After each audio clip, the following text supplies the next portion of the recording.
इस प्रकार से भक्ति माता ने कहा, आपके एक वचन मात्र पालन करने से ध्रुव जी को अटल पद प्राप्त हो गया। प्रहलाद को स्वयं बचाने के लिए भगवान प्रकट होकर के आए, इसलिए आपके दर्शन मात्र से ही समस्त जीवों का कल्याण हो जाता है। क्योंकि अब मोहि भाव भरोसा हनुमंत, मोहि भाव भरोसा हनुमंत, अब मोहि भाव भरोसा हनुमंत, अब मोहि भाव भरोसा हनुमंत,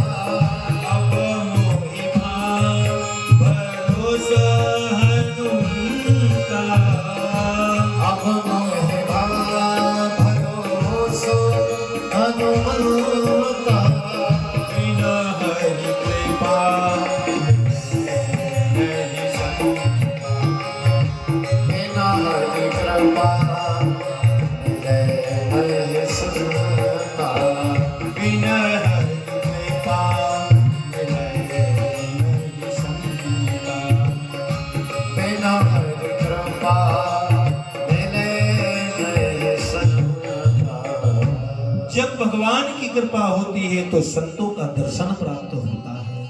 इसलिए हे नारद जी, आप कृपा करके हमारे पुत्रों का उद्धार कीजिए। ये कलयुग है, कलयुग पाखंड परायण है, और कलयुग कभी नहीं चाहता कि कोई कथा करे और करवाए या कथा सुने, क्योंकि काल ब्याल मुखग्रास त्रास निर्णास हेतवे। कलयुग पाप कर्म कराने में परायण हो जाता है, साथ देने लगता है, लेकिन सदकर्मों में साथ नहीं देता।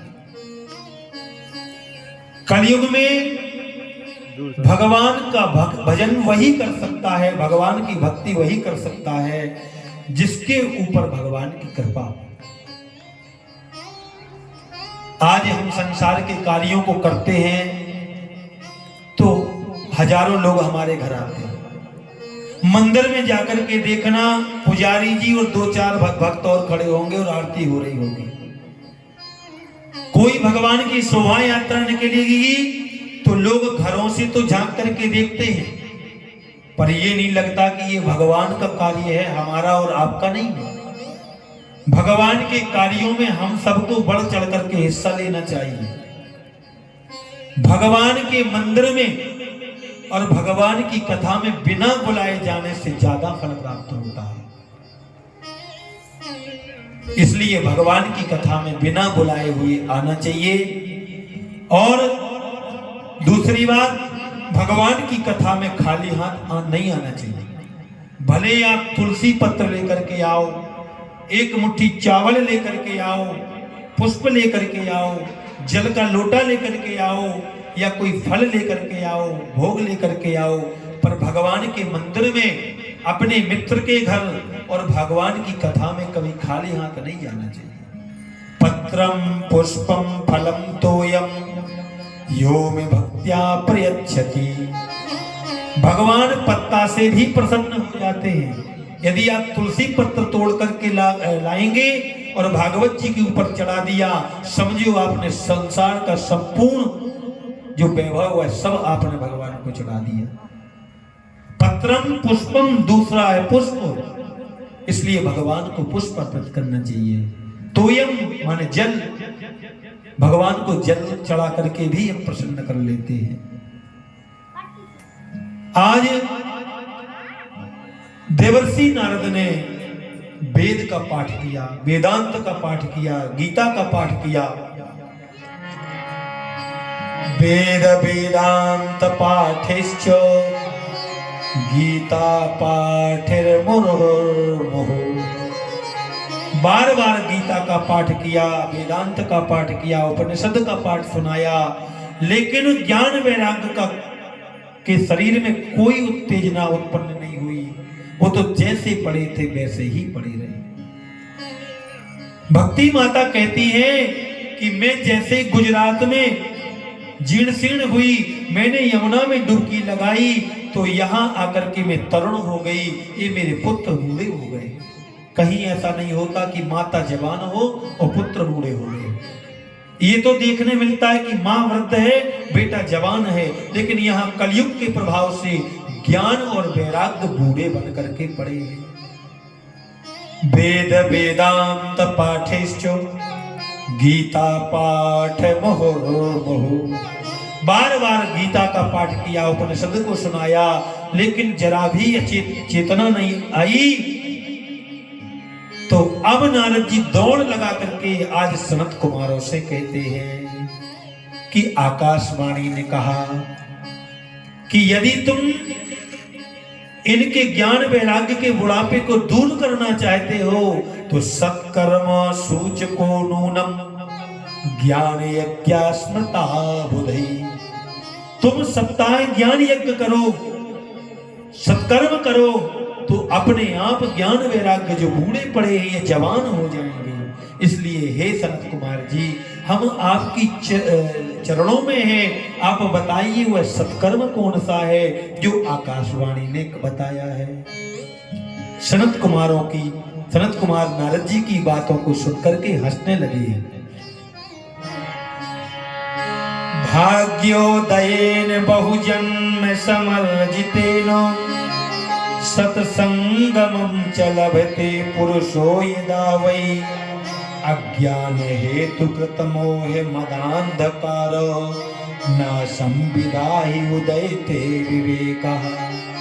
जब जन्म जन्मांतरों के, कल्प कल्पांतरों के, युग युगांतरों के पुण्य पुंज एकत्रित होते हैं तो भगवान की कथा सुनने का सौभाग्य प्राप्त होता है। भाग्योदयेन बहुजन्म समर्जितेन। जब जन्म जन्मों के पुण्य एकत्रित हो जाते हैं, इकट्ठे हो जाते हैं, तो भगवान की कृपा होती है। बोले सत्संगमं च लभते। जिसके पुण्यों का उदय हो जाता है, पितरों की का आशीर्वाद हो जाता है, ऐसे व्यक्ति के ऊपर भगवान की कृपा से भागवत कराने का सौभाग्य प्राप्त हो जाता है।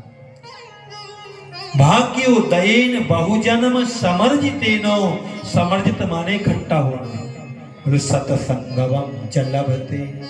व्यक्तियों के लिए भगवान की कृपा से सत्संग प्राप्त होता है। और फिर उससे क्या होता है? बोले अज्ञान हेतु। जो हमारे अंदर अज्ञान भरा हुआ है, उस अज्ञान को दूर करने के लिए हम भगवान की जब कथा सुनते हैं तो ऑटोमेटिक हमारे लिए भगवत प्राप्ति हो जाती है।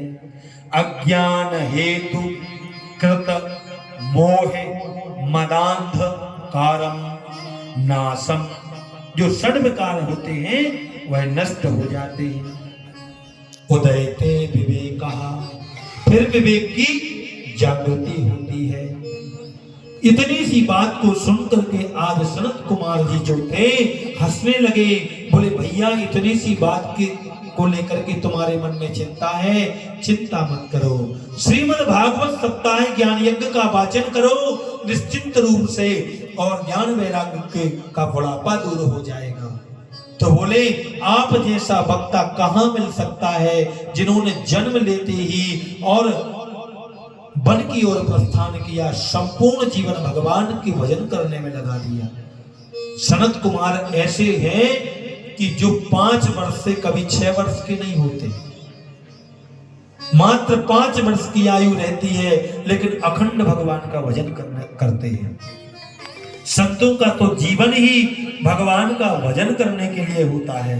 आज बोले चलो, सबसे पहले यदि कोई शुद्ध भूमि है तो वह हरिद्वार की पावन भूमि है।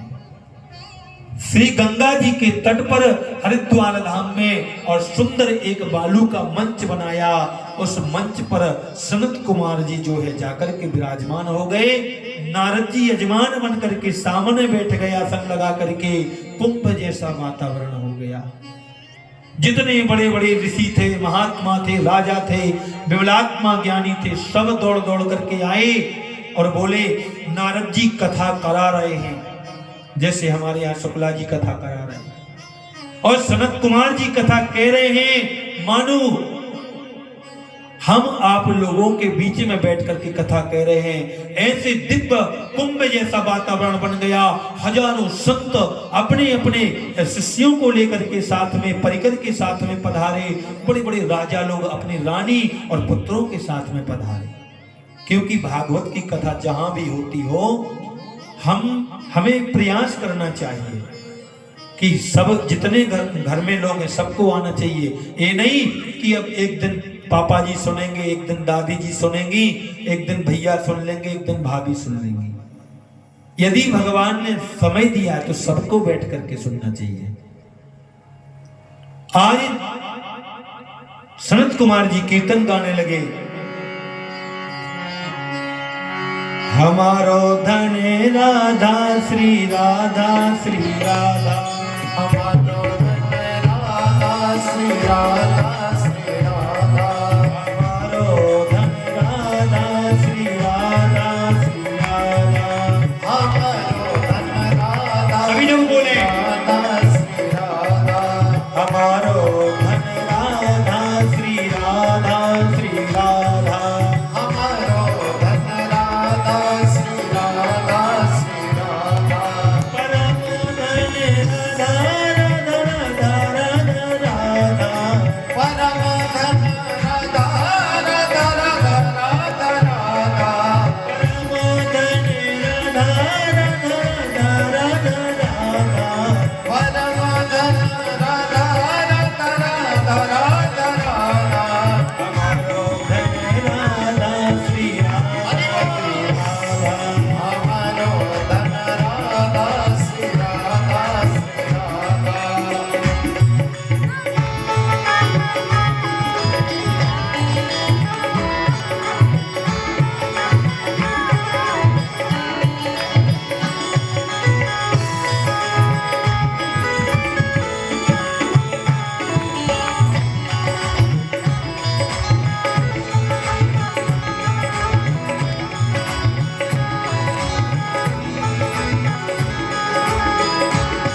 परम धन राधा राधा राधा, परम धन राधा राधा राधा राधा, परम धन राधा राधा राधा, परम धन राधा राधा राधा राधा, हमारो धन राधा श्री राधा श्री राधा, हमारो जय हो। राधा श्री राधा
सूत जी महाराज कहते हैं कि हे शौनकादिक ऋषियों, आनन फानन में जो है मंच बनकर के तैयार हो गया।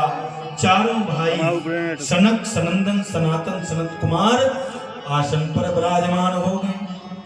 वहां तो संतों की कथा है, ये सब करने की आवश्यकता नहीं है। संतों के मन में तो जब भाव आया, एक कहने को बैठ गया, हजारों सुनने को बैठ गए। जैसे बचपन में दादियां कहानी सुनाती थी ना, कि जितने घर के बच्चे होते थे सब आसपास में लेट गए।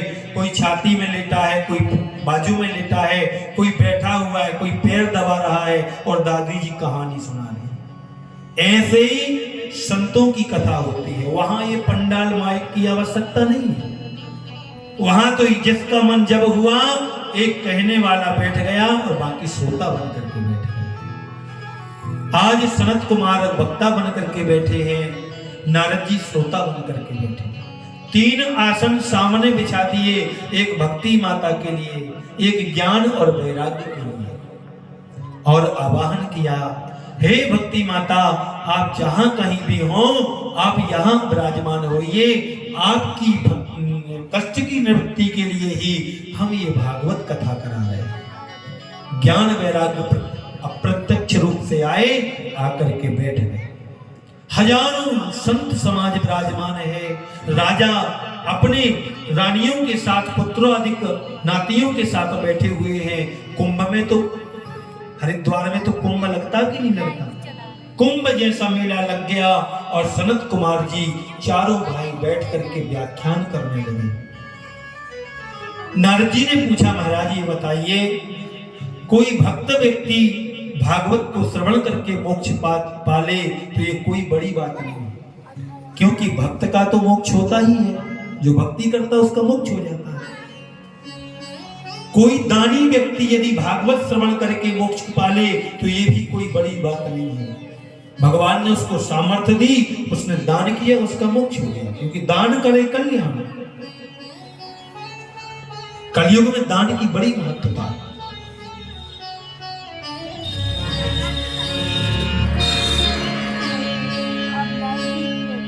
कलयुग में केवल मात्र सिर्फ एक दान ही रह गया। पहले धर्म के 4 पैर थे, सत्य, दया, दान और पवित्रता। कितने पैर थे? 4 पैर थे धर्म के। लेकिन सत्य गया, पवित्रता गई, सत्य दया चली गई। आज हम कुत्ते को पालते हैं तो कुत्ते को साकर से बांध करके उसको दिशा मैदान कराने के लिए ले जाते हैं, लेकिन घर के दरवाजे पर यदि गैया आती है तो डंडा ही मारते हैं लोग। पहले गायों की पूजा होती थी, अब कुत्तों की पूजा होती है। पहले गायों की सेवा होती थी, अब कुत्तों की सेवा होती है। पहले माता पिताओं की सेवा होती थी, अब सेवा सास ससुर की होती है। पहले की लोग भाइयों की बातों को मानते थे, अब लुगाइयों की बातों को मानते हैं। ये कलयुग का प्रभाव। भगवान का जन्म किस कारण से हुआ बताइए आप? सिर्फ धर्म के पैर ही 4 हैं, सत्य, दया, दान और पवित्रता। और भगवान के जन्म लेने के भी 4 कारण ही हैं। कौन कौन से?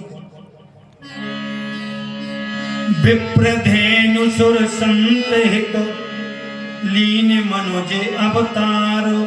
रामा लीन मनोजे अवतार, और निज इच्छा निर्मित तनु, माया धुन गोपाल।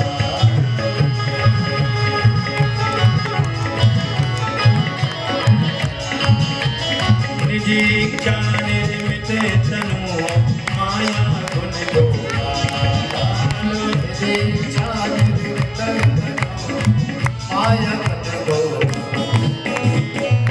जब ब्राह्मणों को कष्ट प्राप्त होता है, संतों की कोई अवहेलना करने लगता है, वेद शास्त्रों का अपमान होने लगता है और गायों के ऊपर अत्याचार होने लगता है, भगवान जन्म लेकर के आ जाते हैं। विप्रधेनु सुर संत है।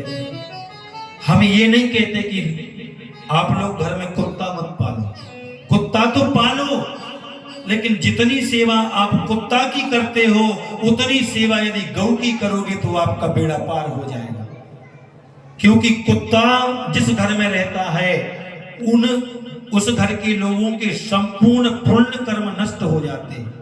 कितना भी दान कर लो, कितना भी जप कर लो, कितना भी पुण्य कर लो, उसका फल नहीं मिलता, क्योंकि कुत्ता पला हुआ है। और जिस घर में गाय रहती है समझो 33 करोड़ देवता रहते हैं। गावो विश्वस्य मातराः, गाय विश्व की माता है। और गोविंद भी तो गाय के लिए ही इस पृथ्वी पर आया, तभी उनका नाम पड़ा गोविंद। गो माने इंद्रियां। आगे आप लोग सुनेंगे कथा में कि गोभी ही इंद्रई ही कृष्णम रसम पिबती यस्सः गोपी। जो व्यक्ति अपनी 10 इंद्रियों से भगवत कथा रस का पान करता हुआ है गोपी। आप इस समय गोपी हो, हम भी गोपी हैं, यहाँ जितने लोग बैठे हैं सब गोपी हैं, क्योंकि हम सब अपनी 10 इंद्रियों से भगवत कथा रस का पान कर रहे हैं, इसलिए गोपी है। कोई व्यक्ति दान करके यदि मोक्ष पा लेता है तो ये बड़ी बात नहीं है। कोई भक्त व्यक्ति भागवत सुन के मोक्ष पाले, ये बड़ी बात नहीं है। क्या कोई पापी व्यक्ति भी भागवत को श्रवण करके मोक्ष पा सकता है? ये नारद जी ने सनत कुमारों से पूछा कि कोई पापी व्यक्ति का भागवत श्रवण करके मोक्ष हुआ है क्या? तब जो है सनत कुमार जी ने कहा,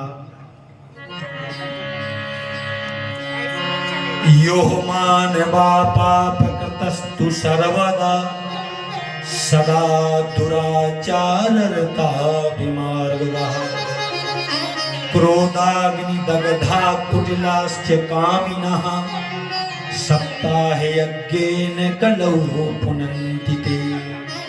ध्यान से सुने, श्री सनत कुमार जी कह रहे हैं, यो मानवः, जिस मानव ने अपने जीवन में पाप कर्म के अलावा दूसरा कृत्य नहीं किया, यो मानवः पाप कृतस्तु सर्वदा, बोले सदा दुराचाररता विमार्गः। जो दुराचारी हो, जो कुमार्गी हो, कुमार्ग पर चलता हो, कभी अच्छे मार्ग पर ना चलता हो, बोले क्रोधाग्नि, क्रोध रूपी अग्नि में जो हमेशा जलता रहता हो, दूसरों की तरक्की को देख करके जो जलता रहता हो, क्रोधाग्नि दग्धा कुटिलाश्च कामिनाः, कुटिल हो, कामी हो, ऐसा व्यक्ति भी यदि एक बार भागवत को सुन ले तो उसका मोक्ष हो जाता है। कुटिलाश्च कामिनाः, बोले सप्ताहे यज्ञे न कलौ पुनन्ति ते। कलयुग में यदि व्यक्ति साधन बैठ करके पवित्र आसन से और भागवत की कथा को सुनता है तो उसका मोक्ष हो जाता है। कलौ पुनन्ति ते। अरे यहां तक कि मैं कहता हूं कि यदि पापी व्यक्ति जीवन भर पाप कर्म करते करते मर गया हो और प्रेत योनि में पड़ा हो, उस प्रेत के निमित्त भी यदि भागवत कराई जाए तो उस जीवात्मा की मुक्ति हो जाती है। आज हम लोगों के यहाँ किसी की अकाल मृत्यु होती है तो बड़े बड़े ब्राह्मण संत कहते हैं, भैया अमुक व्यक्ति अकाल मृत्यु से मरा है, इसलिए उसकी मुक्ति के लिए भागवत कराओ, नारायण बलि कराओ, नांदी श्राद्ध कराओ।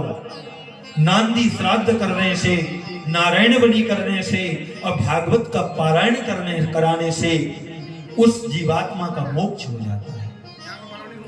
क्योंकि अकाल मृत्यु को यदि मोक्ष दिलाने वाला कोई है तो वह श्रीमद् भागवत महान ग्रंथ है। सज्जन बोले प्रेत के लिए भी भागवत कराई जाए तो उसका भी मोक्ष हो जाता है। नारद जी बोले ये बात हमारी समझ में नहीं आई कि एक प्रेत व्यक्ति की भागवत सुनने से कैसे मुक्ति हो सकती है। श्री सूत जी महाराज कह रहे हैं, हे शौनकादिक ऋषियों, अब ध्यान से सुनना, कथा 2 जगह चल रही है। नैमिषारण्य में श्री सूत जी महाराज 88,000 संत जनों के लिए सुना रहे हैं और वही प्रसंग सनत कुमार जी नारद जी के लिए सुना रहे हैं। कहां पर? हरिद्वार धाम में। और वही कथा हम आप लोगों के बीच में बैठ करके आप लोगों को सुना रहे हैं। तो कहा,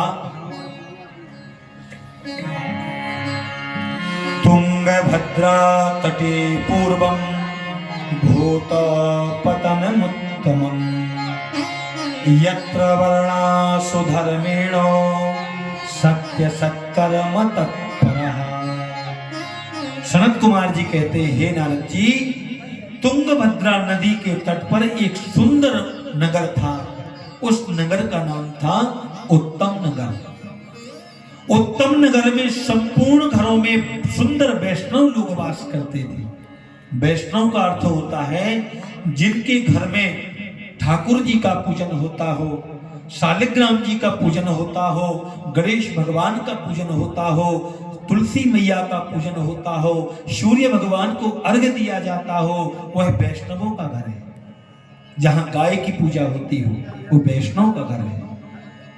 उस उत्तम नगर में जितने लोग रहते थे सभी वैष्णव लोग थे और बड़े भगवान का भजन करने वाले लोग रहते थे। उसी नगर में एक पंडित जी महाराज निवास करते थे। उनका नाम था गोकर्ण, आत्मदेव नाम था। आत्मदेव पंडित जी इतने विद्वान थे कि संपूर्ण लोगों के यहाँ कर्मकांड कराने के लिए जाते थे, यज्ञादि अनुष्ठान कराने के लिए जाते थे, नामकरण और विवाह कराने के लिए जाते थे। लेकिन जितने परम विद्वान आत्मदेव जी थे उनके ठीक उतनी ही विपरीत उनकी भार्या थी। उनका नाम था धुंधली, धुंधली देवी। अब बेचारे पंडित जी तो नित्य यजमानों के घर पूजन पाठ करने प्रातः काल चले जाते और सायंकाल को लौट करके आते तो धुंधली अपने पति की ऐसी सेवा करती मानो सती अनुसुईया के बाद किसी का नंबर है। पंडित जी आते तो दरवाजे पर आरती की थाली लेकर के पूजा करने खड़ी हो जाती। एक ही धर्म एक व्रत में मां, एक ही धर्म एक व्रत में मां, एक ही धर्म एक व्रत में मां, एक ही धर्म एक व्रत में मां, एक ही धर्म एक व्रत में मां, एक ही धर्म एक व्रत में मां,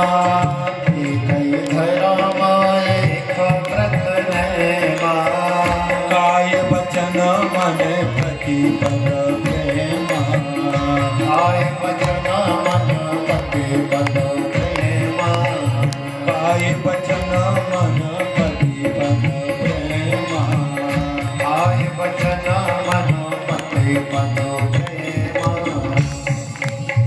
एक ही धर्म एक व्रत नेमा, काय वचन मन पति पद प्रेमा। अपने पति के चरणों में बड़ी प्रीति है धुंधली की। लेकिन जब तक पंडित जी घर में नहीं रहते तब तक धुंधली क्या करती है, कभी सामने वाले से लड़ लेती है, कभी बाजू वाले से झगड़ लेती है, कभी बिना कारण के ही किसी से भी लड़ने झगड़ने लगती है। धुंधली का ये नित्य का नियम है। कुएं पर पानी भरने के लिए जाती हैं तो उस बर्तन को कभी मांजती नहीं है, घेला के लिए मांजती नहीं है। आधा घेला पानी उसका बना ही रहता है। गई कुआं में बोरा और भर करके लाई, किसी ने पूछा तो लड़ने लगी। ऐसे लक्षण थे धुंधली के कि पता नहीं क्या क्या करती थी। ठाट टोरे आगी से लगावे। देखो कई माताएं, यहाँ तो सिटी में कोई नहीं करता लेकिन गांव में कई माताएं ऐसी करती, जब लकड़ी नहीं रहती घर में ना तो कहीं से भी लकड़ी तोड़ लेती है। ठाट लगा रहता उसी को तोड़ लिया और चूल्हे में लगा दिया। ठाट टोरे आगी से लगावे, आधे घेला में पानी, सारे घर में नाक छवि है ऐसे धुंधली जानी। कहीं भी सर्दी जुकाम हुआ, भोजन बनाते ये पटक दिया, कोई किसी ने कुछ कहा तो लड़। ठाट टोरे आगी से लगावे, आधे घेला में पानी, और सारे घर में नाक छवि है, यही से धुंधली जाने, लेकिन पति का बड़ा आदर करते हैं। एक दिन की बात है, सनत कुमार जी कहते हैं कि प्रातः काल आत्मदेव जी संध्या वंदन करके अपने घर के आंगन में बैठे हुए थे। उसी समय क्या हुआ, एक पड़ोसी आया। पड़ोसी ने देखा आज पंडित जी किसी न किसी चिंता में बैठे हैं। देखो, बढ़िया पड़ोसी भी भगवान की कृपा से मिलते हैं, और ज्यादा बढ़िया मिल जाए ना तो उखाड़ करके ही फेंक देते हैं। तो आत्मदेव जी ने विचार किया मन में, क्या कि देखो, मेरी गौशाला में गाय तो है, हर वर्ष में अपने हाथों से सेवा कर रहा हूं 24 घंटे, पर इतने वर्षों से इस गाय ने ना किसी बच्चा को जन्म दिया, ना बचिया को जन्म दिया। फिर देखा कि जो आंगन में तुलसी कोट बना हुआ है, उस तुलसी कोट में हजारों बार पंडित जी अपने हाथों से तुलसी का बरवा लगा चुके, 2-4 दिन हरा भरा रहता है और सूख जाता है। मन में विचार आया कि ये सेवा तो मैं नित्य करता हूं, जल नित्य प्रदान करता हूं, पर ये सूखा हुआ क्यों पड़ा है। फिर मन में भाव आया, मेरे विवाह को तो कई वर्ष बीत गए, मैं निसंतान हूं ना, शायद इसी वजह से मेरे यहां गाय बांझ है और तुलसी सूखी पड़ी हुई है। पड़ोसी ने देखा, गरम लोहा है, मार दो हथौड़ा। पड़ोसी गया, क्या बात है महाराज, बड़ी चिंता में दिखाई दे रहे हो। अरे हाँ भैया, क्या बताएं, ये गौ माता है ना, मैं स्वयं सेवा करता हूं, पर आज तक कोई जन्म ही नहीं दिया बच्चा बचिया को, ये तुलसी सूखी पड़ी हुई है। पड़ोसी ने कहा, महाराज बुरा ना मानो तो एक बात कहूं। बोले क्या? बोले आपके हाथ का तो पानी पीने का भी अधिकार नहीं है, बुरा मत मानना। बोले क्यों? बोले आप निसंतान है ना, इसलिए आपके पितर आपसे असंतुष्ट हैं, इसलिए ये सब कुछ हो रहा है। एक परम विद्वान की मति को भ्रमित कर दिया पड़ोसी ने, वह चिंता में हो गए। मन में विचार आया कि जब संतान प्राप्ति का कोई यत्न करूं, तो उसी क्षण पंडित जी महाराज आत्मदेव जी अपना घर छोड़ करके जंगल में चले गए। जंगल में जाकर के एक वृक्ष के नीचे बैठ गए और वहां पर बैठे बैठे रो रहे थे। वहीं से एक संत जी निकल करके जा रहे थे। ये चेहरा जो होता है, ये कैमरा होता है। आपका मन कथा में लग रहा है कि नहीं, ये हमें यहां से बैठ करके पता चल जाता है। क्यों? क्योंकि यदि कथा कहते समय मेरा मन एकाग्र नहीं होगा, तो आपका मन कथा में नहीं लग सकता।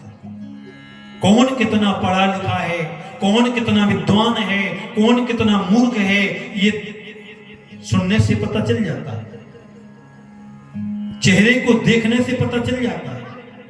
संत जी ने विचार किया, ये कौन रो रहा है, जाकर के देखा तो आत्मदेव जी आज चरणों में लेट गए संत जी के। कथम रोदसी विप्रत्वम काते चिंता बलीयसी बदत्वम सत्वरम मह्यम स्वस्य दुःखस्य कारणम। भैया आप कौन हो? इस निर्जन वन में अकेले बैठकर के क्यों रो रहे हो, और आपके रोने का कारण क्या है? आप कृपा करके हमें बताइए। कथम रोदसी विप्रत्वम, चेहरे से तो आप ब्राह्मण शरीर के मालूम होते हो, आप कौन हो? सारा परिचय आत्मदेव ने अपना संत के लिए दिया। बोले महाराज आप संत हो, आप चाहो तो हमारी हस्तरेखा में परिवर्तन कर सकते हो, आप चाहो तो हमारी भाग्य रेखा में परिवर्तन कर सकते हो, मस्तिष्क रेखा में परिवर्तन कर सकते हो। कृपा करके आप देखिए ना, क्या मेरे इस जीवन में मुझे संतान का सुख नहीं है? जैसे इतना आत्मदेव जी ने कहा तो पंडित जी समझाने लगे। संत ने कहा, महाराज आपके मन में ज्यादा ही पुत्र की कामना है तो गोविंद को अपना पुत्र मान लो, कन्हैया को अपना बेटा बना लो, हनुमान जी को अपना बेटा बना लो, राम से मिला देंगे। अनन्य ममतां विष्णु ममता प्रेम संगता भाव साएर सद्रात्मा बुधई प्रेमा निगद्यते। अनन्यता से परमात्मा में प्रेम करो पंडित जी महाराज, भगवान को अपना बेटा मान लो। इस संसार के बेटा तो धोखा दे देते हैं, लेकिन भगवान को बेटा बना लोगे वो कभी धोखा नहीं देते। जिन बेटों को हम लालन करते हैं, पालना करते हैं, पढ़ा लिखा करके बड़ा करते हैं, वह करते क्या है? कितने ऐसे बेटा घरों में बेटे हैं जो माँ बाप को कष्ट दे रहे हैं, सेवा नहीं कर रहे हैं। इसलिए मेरी मानो तो ये जो मन में भाव है बेटे का, इस भाव को आप मन से त्याग दीजिए। बेटा करता क्या है? जब हमारा अंत समय आता है और हम मर जाते हैं तो बेटा मरघट पर जाकर के खोपड़ी में डंडा मारता है और एक लोटा घी भर देता है। बस इसी के लिए हम बेटे की कामना करते हैं। बेटे का मतलब है पुम नामम नरकम तारयति यस्सा पुत्रा। पुत्र क्या है? जो संपूर्ण पितरों का उद्धार कर दे उसे पुत्र कहते हैं। पुम नामम नरकम, जो पुम नाम के नरक में पड़े हुए पुरखों को बाहर निकलवा दे उसे पुत्र कहते हैं। तारयति यस्य सह पुत्र। जननी जने तो का जने के दाता के सूर, रामा के दाता के सूर। और याते जननी बाज रहे वृथा गमावत।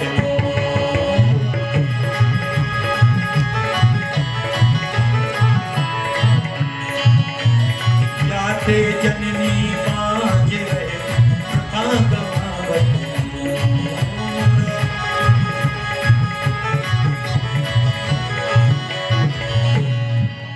जननी जने तो का जने के दाता के सूर। इसलिए महाराज आपके मन में जो पुत्र की कामना है, इस कामना को आप त्याग दीजिए, भगवान को अपना पुत्र मान लीजिए। अनन्य ममताम विष्णु ममता प्रेम संगता भाव सा एव सद्रात्मा बुधई प्रेमानि गद्यते। अनन्यता से, तन्मयता से गोविंद को अपना पुत्र मान लो।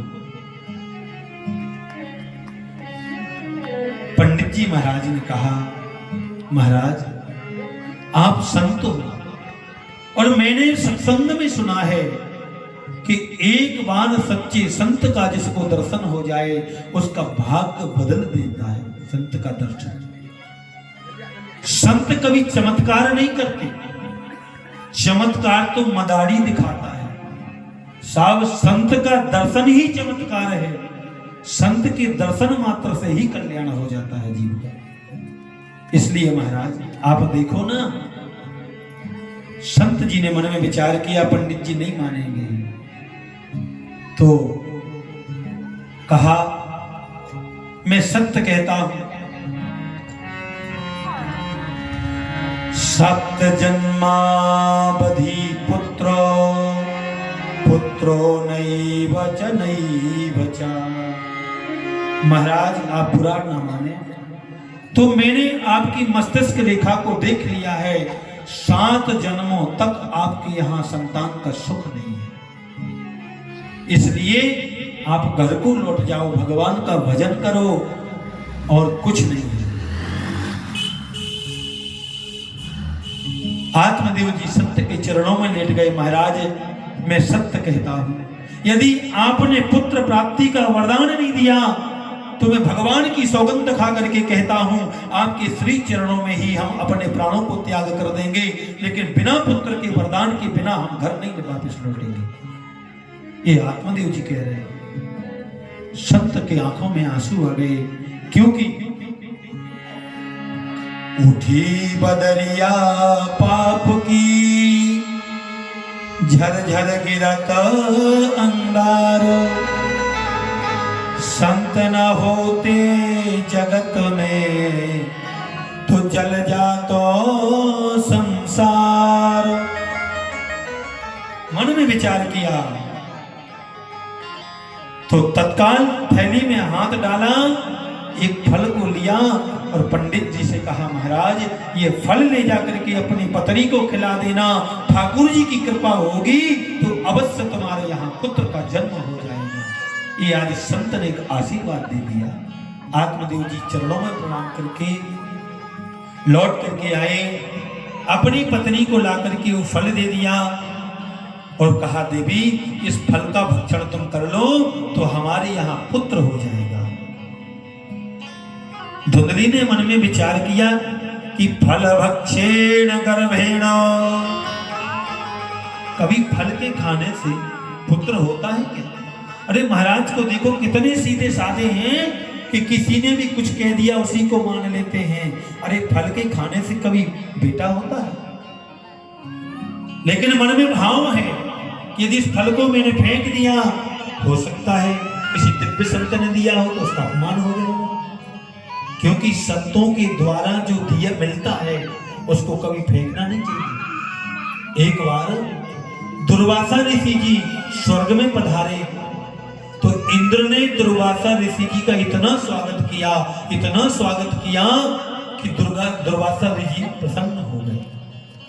समस्त ऋषियों में यदि कोई क्रोधी ऋषि है तो है दुर्वासा जी। दुर्वासा जी प्रसन्न हो गए तो दुर्वासा जी के गले में एक माला पड़ी थी, उन्होंने प्रसन्नतावश होकर के और अपनी माला निकाल करके इंद्र के गले में पहना दी और वहां से चले गए। इंद्र ने क्या किया, वह माला निकाल करके अपने हाथी के गले में पहना दी। हाथी ने सूंड से माला को तोड़ करके अपने पैरों में डाल करके उसको कुचल दिया। भगवान का निर्माल्य हो, संतों की माला हो या किसी संत का फल हो, ये इसका फल कभी व्यर्थ नहीं जाता। मानो जब इंद्र के हाथी ने उस माला को कुचला तो 1 वर्ष के लिए इंद्र को लक्ष्मी से च्युत होना पड़ा, मतलब लक्ष्मी वहां से चली गई, हीन हो गए लक्ष्मी से। आज ये फल है, यदि फेंकती हूं हो सकता किसी दिव्य संत ने दिया हो, मान हो जाएगा। तो आज जो है वह फल को लेकर के चिंता में बैठी है। उसी समय के बीच में पड़ोसन आई और बोली, बहन क्या बात है, आज बड़ी उदास हो? बोले, देखो मेरे पति के लिए किसी संत ने ये फल दिया है और कहा इसको खा लो तो पुत्र हो जाएगा। फल के खाने से कभी पुत्र होगा क्या? लेकिन फेंक भी तो नहीं सकते। बोले, देवी दीदी व्यर्थ की तुम चिंता करती हो। अरे जिसके यहाँ खाने वाले हैं उनके यहाँ एक अन्न का दाना भी नहीं है, और जिसके यहाँ खाने वाले नहीं है उसके यहाँ अनंत संपत्ति का वैभव पड़ा हुआ है। बोले, तुम्हारा मतलब क्या है? बोले, देखो देवी दीदी, मेरे यहाँ 9 पुत्र हो गए लेकिन अन्न का दाना भी नसीब नहीं होता कभी कभी, और तेरे यहाँ इतनी संपत्ति पर खाने वाला नहीं है। 10वां मेरे यहाँ होने वाला है, मैं अपने बेटे को तुम्हारे लिए दे दूंगी, तुम पंडित जी को बता देना कि यही तुम्हारा बेटा है। वो थोड़ी जानते कि बेटा कैसे होता है। बोले, ये बात ठीक है। बोले, फिर इसका क्या करें? तो सामने गौ माता बंधी हुई थी, जाकर के वह दोनों ने मिलकर के फल गौ माता को खिला दिया। श्री सनत कुमार जी कहते कि नारद जी, उस फल के खाने से गौ माता भी गर्भवती हो गई। और यहाँ पर धीरे धीरे समय बीत गया। धुंधली ने मन में कई प्रकार की भावनाओं को व्यक्त किया। यदि मैंने फल खा लिया, गर्भवती हो गई, गांव में आग लग गई, समस्त ग्रामवासी भाग जाएंगे, मैं नहीं भाग पाऊंगी, जल जाऊंगी। कई तर्क और वितर्क उसने किए। कहीं ऐसा ना हो कि सुंदर सुंदर पकवान खाना छूट जाए, भोजन छूट जाए, मिर्च पकौड़ियां छूट जाए संतान के आने से। स्वयं तर्क करती है, स्वयं उत्तर देती है, मानो फल नहीं खाया। धीरे धीरे समय बीता और कहते हैं कि 9वें महीना जैसे ही पूर्ण हुआ तो नित्य कपड़े बांध लेती पेट पर और आत्मदेव से कहती, देखो बेटा आने वाला है, देखो बेटा आने वाला है। वो भी सोचते कोई दिव्य बेटा आएगा हमारे यहाँ। संत ने आशीर्वाद दिया। तो 9वें महीने में दासी ने, पड़ोसी ने अपना बेटा ला करके दिया। बोले ये है महाराज तुम्हारा बेटा। आत्मदेव ने सोचा मेरा नाम है आत्मदेव, मैं अपने बेटे का नाम रखूंगा परमात्मा देव। यथा नाम तथा गुण। नाम का भी बड़ा भारी प्रभाव होता है सज्जनों। पहले के समय में किसी का नाम दामोदर, किसी का नाम गोविंद, किसी का दाऊदयाल, किसी का मधुसूदन, किसी का श्री राम, किसी का बलराम, किसी का रूप राम, ऐसे कई नाम रखते थे पहले लोग। यथा नाम तथा गुणा। और आजकल हम नाम रखते हैं। जब बेटा का जन्म होता पहले पंडित जी को फोन लगा जाता, महाराज ये बताओ मूल तो नहीं है? बोले क्यों? बोले बहू का ऑपरेशन करवाना, यदि मूल लग गए तो गड़बड़ हो जाएगा। अब तो ऑपरेशन ही का सब जमाना चल गया। बोले ऑपरेशन करवाना है, जरा ऐसा टाइम बताना कि शुभ मुहूर्त हो और मूल नहीं हो। और जैसे ही बेटा का जन्म हो गया, महाराज जल्दी से नाम का अक्षर बता दो। जन्म होने की देर नहीं होती और नाम का अक्षर बता दो। क्यों? प्रमाण पत्र बनना है। अपन ने कहा भैया इसका नाम गोविंद निकला है, लक्ष्मण निकला है, मोहन निकला है। अरे महाराज कहाँ, ये पुराने जमाने के नाम बता रहे, कोई नया सा नाम बताओ। तो हम बोल देते भैया अपने मन का रख लो। कोई चिक्कू, कोई टिंकू, कोई पिंकू, ऐसे नाम रखते। एक गांव में एक व्यक्ति था, उसका नाम था ठन पाल। अब जैसे ही ठन पाल का विवाह हुआ, अपनी बहू को घर लेकर के आया। अब जैसे रचो वो दूल्हा देव फिरते हैं ना गांव में, दूल्हा देव पूछते हैं, तो वो घर गांव में कई जगह चबूतरे रहते हैं, पूजा करने गया। बोले क्यों भैया ये किसकी बहू? अरे बोले ठन पाल का विवाह हो गया, ठन पाल का। बोले अच्छा ठन पाल। बहू ने सोचा मन में, आज ही शाम तक नाम न बदलवा दिया तो मेरा नाम भी नहीं, बहू नहीं। जैसे ही सायंकाल हुआ, घर में आए, अब तो बहू ने मुंह फुला लिया, बैठ गई। अब जैसे ही ठन पाल गए, बोले क्या बात है देवी, बड़ी चिंता में हो? बोले या तो आप नामकरण करवा लो अभी, नहीं तो इसी समय हम चले जाएंगे। बोले क्यों? बोले ये नाम आपका अच्छा नहीं है। जे कोई देखो, हम गांव में सुन रहे थे कि ठन पाल का विवाह हो गया। भैया ठन पाल का विवाह हो गया। उसने कहा नहीं भैया, ये पंडित जी ने बताया ठा शब्द से। अब ठा से कौन सा नाम निकलेगा बताओ? चाचा जाजा इंगा टाठा ढाड़ा तथा दादा ना पाफा बाबा माँ, ये व्यंजन रहते हैं। अब किसी का ठा से नाम निकला तो क्या रखोगे बताओ? ठड़ूला रखोगे क्या? तो ठन ही रखोगे। तो ठन रख दिया उसका नाम।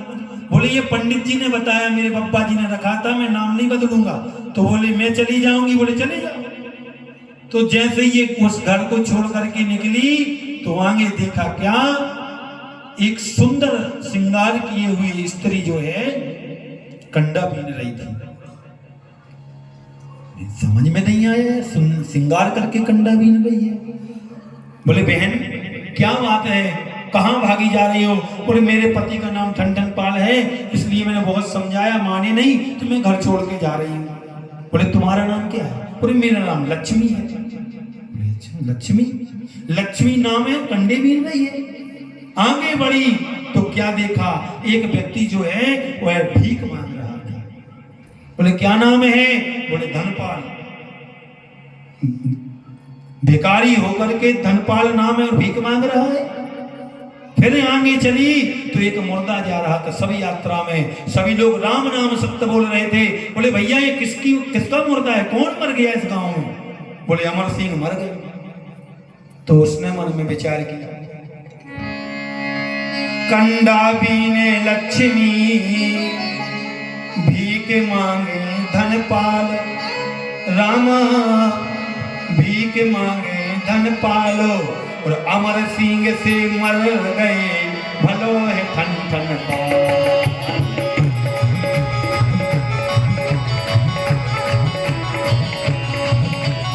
अमर सिंह से मर गए भलो है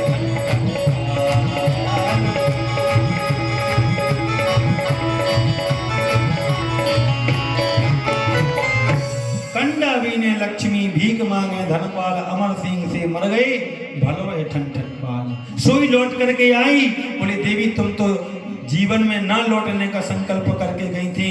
बोले क्या बताएं, ऐसे ऐसे लोग मिले, सारा वृतांत बताया। यथा नाम तथा गुणा।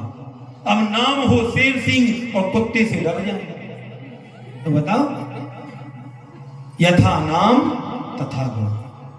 विचार किया मेरा नाम है आत्मदेव, मैं अपने बेटे का नाम रखूंगा परमात्मा देव। धुंधली कहती बाहरी पंडित जी 9 महीने गर्भ में हमने रखा, बड़ी बड़ी तकलीफें हमने सही, और नाम आपके नाम का रखोगे? बोले नहीं, कैंसिल। बोले क्यों? बोले मैंने इतना सब कुछ कष्ट सहा है तो मेरा नाम है धुंधली, मैं अपने बेटे का नाम रखूंगी धुंधकारी। यथा नाम तथा गुणा। सनत कुमार जी कहते हैं कि कुछ समय के बाद गैया ने भी 10वें महीने में एक सुंदर पुत्र को जन्म दिया। सर्वांग सुंदरम देव्यम सूर्य कोटि कनक प्रभम। संपूर्ण शरीर जो है उस बालक का, मनुष्य का, जो गाय के पेट से जन्म लिया, उसका संपूर्ण शरीर जो था मनुष्य जैसा था, कान केवल गाय माता के जैसे थे। तो मन में विचार किया कि इस पुत्र का नाम रख दूं गोकर्ण। तो आत्मदेव जी ने अपने उस गैया के पुत्र का नाम गोकर्ण रख दिया, क्योंकि कान जो है गाय जैसे थे। क्रियत कालेन यज्जाता तनया तनया भवो गोकर्णो पंडितो ज्ञानी धुंधकारी महाखला। गोकर्णो पंडितो ज्ञानी धुंधकारी महाखला। धुंधकारी महान खल हो गया। सूत जी महाराज कहते हैं सोनकादिक ऋषियों, आज जैसे गोकर्ण ने जन्म लिया तो जन्म से ही माता पिता की सेवा करते हैं, विद्या अध्ययन करते हैं, वेद पाठ करते हैं, पूजन पाठ करते हैं, दान करते हैं, जप करते हैं, लेकिन धुंधकारी कभी ये कुछ काम नहीं करता। माताओं आपसे अनुरोध है, जिसके घर में इकलौती संतान हो वहां पर माता पिता का दायित्व ज्यादा बढ़ जाता है। और शास्त्र कह रहा है क्या? लालेत 5 वर्षाणि 10 वर्षाणि ताड़ेत प्राप्तेतु 16 वर्षे पुत्रं मित्र बदाचरेत।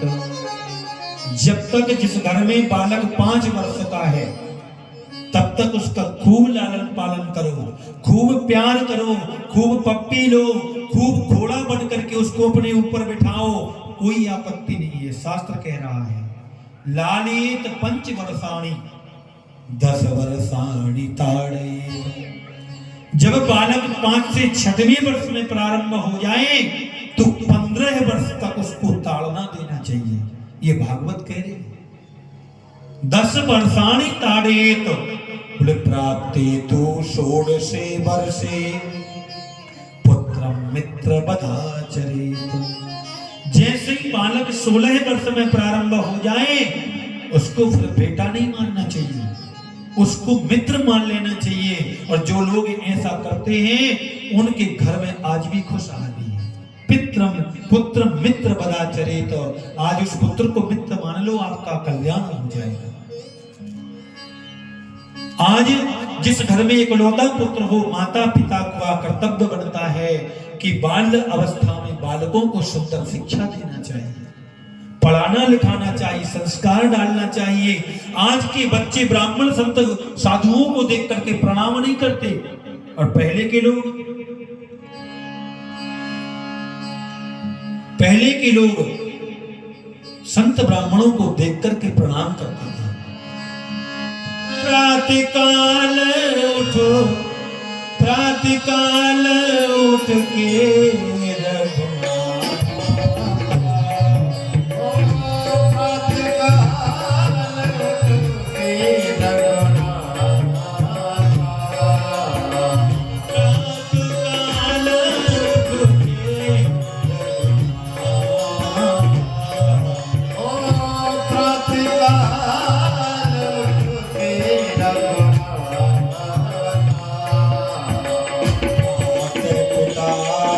करो ना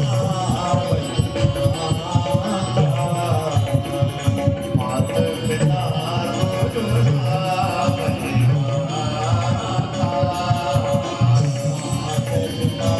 गुरु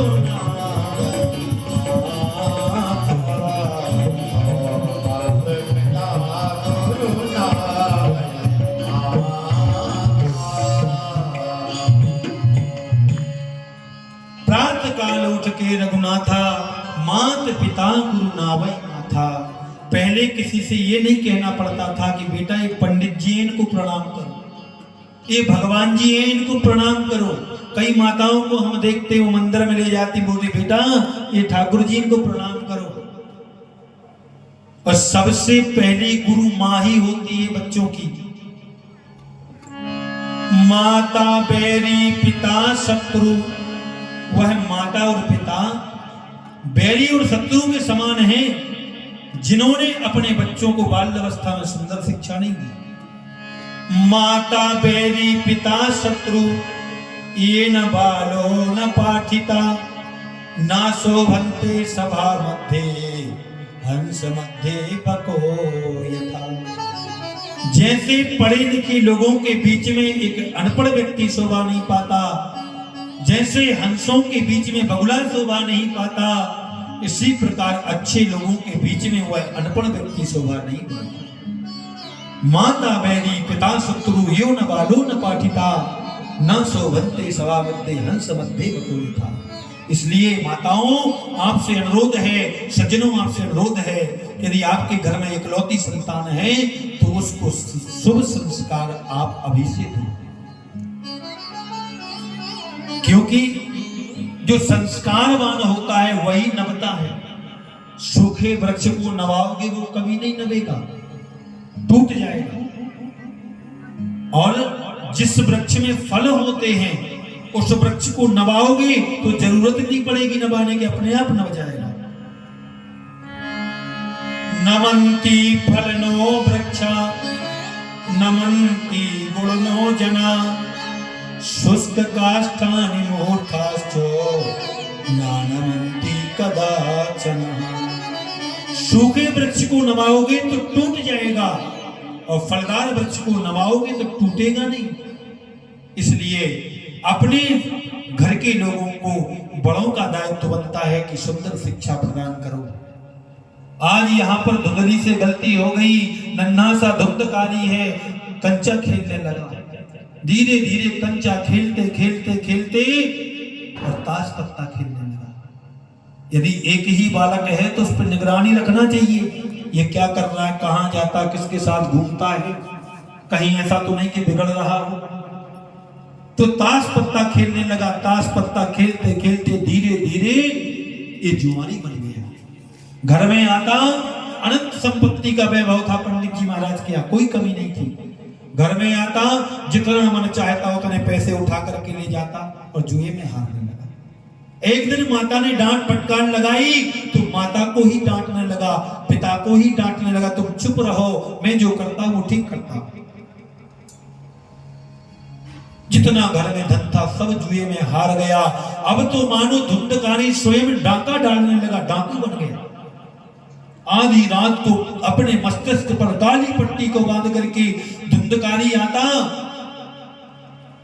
डाका डाल करके ले जाता। एक दिन तो वह आत्मदेव जी ने जब देखा तो रोने लगे, बाहरे बेटा, तेरी जैसी संतान से तो हम बिना ही संतान के अच्छे थे। तूने एक ब्राह्मण के घर को, स्वर्ग जैसे घर को नरक का अड्डा बना दिया। जहां पर ठाकुर जी की सेवा होती थी वहां मांस के टुकड़े पड़े हुए हैं, जगह जगह शराब की बाटलें पड़ी हैं। तेरे पुत्र से तो अच्छे हम बेगर पुत्र के थे।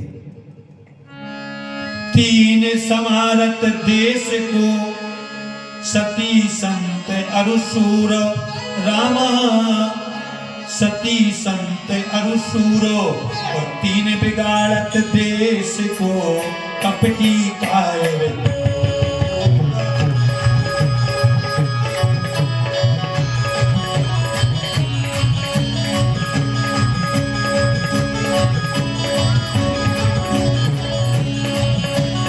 तीन बिगाड़त देश को कपटी कायर।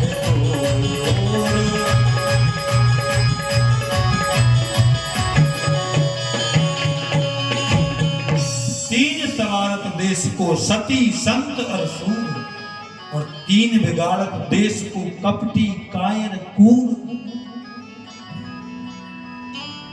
सूत जी महाराज कहते हैं, राजन सौनकादिक ऋषियों, अब तो जैसे ही आत्मदेव जी ने ये कहा तो पिताजी को डांटने लगा, मारने लगा, लातों से पीटने लगा, डंडों से मारने लगा। अब तो आत्मदेव जी रोने लगे, बाहरे पुत्र तेरे जैसे पुत्र से तो अच्छे हम बिगर पुत्र के थे। भले ही एक ही पुत्र हो लेकिन गुणवान होना चाहिए। जिस घर में पुत्र है और गुणवान नहीं है, उनके घर का माहौल अलग ही है। आज आत्मदेव जी रुदन करने लगे। सनत कुमार जी कहते उसी समय के बीच में गोकर्ण जी आए और गोकर्ण जी ने आकर के अपने पिता के चरणों में प्रणाम किया। पिताजी क्या बात है, आज आप क्यों रो रहे हो? क्या धुंधकारी ने कुछ कहा है आपसे? आज रो करके आत्मदेव जी दौड़ करके अपने पुत्र गोकर्ण को अंक में भर लिया। बेटा, मेरे पुत्र धुंधकारी ने इस घर को नरक बना दिया। देखो ये जगह जगह मांस पड़ा हुआ है, जगह जगह मदिरा की पात्र रखे हुए हैं। आज मेरे वेद पाठी ब्राह्मण के घर को नरक बना दिया इसने। इससे अच्छा तो ये उसी समय मर जाता। गोकर्ण जी ने कहा, पिताजी आप चिंता ना करें, पहले मेरी बात को सुने। देहे स्थिमांस रुधरे भीमतिम तेजत्वम जाया दिशु सदा ममतां विमुञ्च। पश्यामि संजगदिदं क्षणभङ्गनिष्ठं वैराग्य राग रसिको भवभक्तिनिष्ठा। हे पिताजी, सबसे पहले आपके मन में जो कामना है कि ये मेरा पुत्र है, मेरी पत्नी है, मेरा बेटा है, मेरा मकान है, मेरी दुकान है, मेरा संसार है, इस कामना को आप मन से त्याग दीजिए। देहे स्थिमांस रुधरे, जब पिताजी ये शरीर ही हमारा नहीं है, यदि हमारा शरीर है तो कानों से सुनाई नहीं देता, आंखों से दिखाई नहीं देता, शरीर में झुर्रियां पड़ जाती हैं, दांत निकल करके बाहर चले जाते हैं। यदि हमारा शरीर है तो हम क्यों नहीं रोक पाते? हमारा शरीर होता है, हमें रोकना चाहिए। भाई आज ये अमुक वस्तु हमारी कोई उठा के ले जाएगा तो हम रोक देंगे, ये हमारी कहां लेके जा रहे हैं। लेकिन यदि ये शरीर हमारा है तो ये बताओ कि ये बुढ़ा हो जाता, हम रोक पाते इसके लिए? आज गोकर्ण जी कह रहे हैं, देहे स्थिमांस रुधरे भीमतिम तेजत्वम। जब ये शरीर ही हमारा नहीं है तो फिर ये आत्मा हमारी कैसे हो सकती है? देहे स्थि, इस शरीर में पिताजी खून, अस्थि, रुधिर, मांस, रोमावली से ये सजा हुआ शरीर है, मिट्टी का शरीर है। देहे स्थिमांस रुधरे भीमतिम तेजत्वम जाया सुता दिशु सदा ममतां विमुञ्चो। हम कहते हैं मेरी पत्नी, मेरा बेटा, मेरी मकान, मेरा दुकान, तो ये कहां तक का है? जब व्यक्ति मरता है तो पत्नी केवल दरवाजे तक जाती है अंतिम विदाई देने के लिए। अंतिम पैर पड़ लो, अब ये दोबारा तुम्हें ये शरीर नहीं मिलेगा।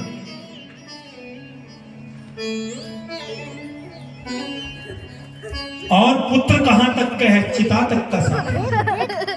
देहे स्थिमांस रुदरे भीमतिम तेजत्वम जाया सुता दिशु सदा ममतां विमुञ्चो पश्यामि संजगदिदं। हे पिताजी, जब हम सोते हैं तो स्वप्न देखते हैं।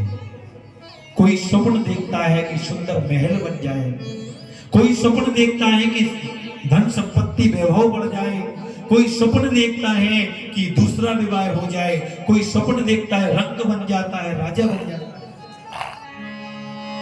मोहे निशा जग सो बनिहारा देखो स्वपन अनेक प्रकार मोहे साज शोभनहारा देखो स्वप्न अनेक प्रकार मोहे निशा जग सो बनिहारा देखो स्वपन अनेक प्रकार मोहे साज शोभनहारा देखो स्वप्न अनेक प्रकार सिया राम जय जय जय सिया राम जय जय सिया राम जय जय सिया राम जय सिया राम सभी लोग बोले जय सिया राम जय जय सिया राम जय जय सिया राम जय ओ हे निशा जग सो बनिहारा देखे हो स्वपन अनेक प्रकार जय सिया राम जय जय सिया राम जय जय सिया राम जय जय सिया राम जय जय सिया राम जय जय सिया राम जय जय सिया राम जय जय सिया राम जय सिया राम जय जय सिया राम जय जय सिया राम जय जय सिया राम जय कहते हैं मोह निशा सब सो बनिहारा जैसे हम सोते हैं